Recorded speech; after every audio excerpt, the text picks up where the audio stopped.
Hey traders, today is April the 5th. Let's take a look at some charts here. Start off with the NASDAQ 60-minute. We can really zone in and see what the action looks like. You can see that we're struggling to get over this area of resistance.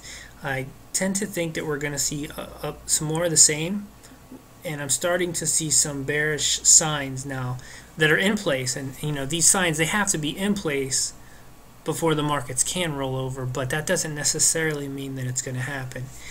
We could come down and fill this gap. We could come down right at this support line at 27.62. So we've got about a 20-point range, and I'm starting to think that, you know, given that we couldn't maintain today's rally, and this is the second attempt, you know, we may see some weakness. I still view that as a buying opportunity until I see us break down through this 40 level, go into the oversold. I'm not really going to be convinced that we shouldn't be continuing to buy these dips. You know, the stocks that I'm buying, they're acting right. I'm still seeing stocks showing up in my scans, although I am starting to see a little bit too many gold and silver, which they just keep going up. But that's another analysis video. One of the signs that I'm starting to see that has to be present before the markets can roll over is the tricks. Combine that with the McClellan oscillator, which is starting to fall. These things, you know, these have to be in place before the markets, but this doesn't necessarily mean, I mean, we can stay overbought here for a while.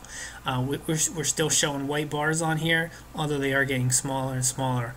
We really need to see some kind of push up through here, and you know, that could come, you know, who knows. I think a lot of people may be suspecting this market may be getting a little long in the tooth, so who knows, maybe the markets will gap up very strong one of these days and surprise the majority of people, and that would push these indicators back up. So I would watch these to see how they behave. And if you're unfamiliar with the tricks, I went ahead and pulled up this explanation, and it's not even that you need to know exactly what all these indicators do. I mean, I've watched this for a while. I kind of have a feel for how it behaves, and that's really what you need to do.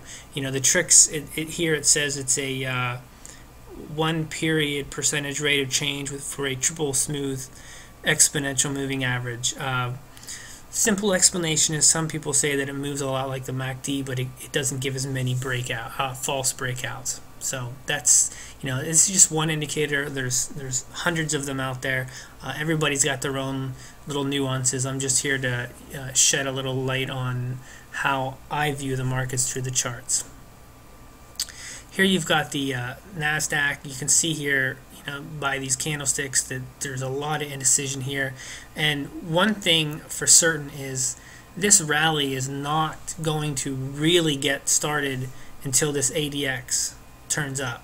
Like, this is like the gravy, and now this market really needs to decide if it's gonna start a new leg up, and this ADX will start to turn up. We've already got the positive DI line above the negative DI, which is a good sign.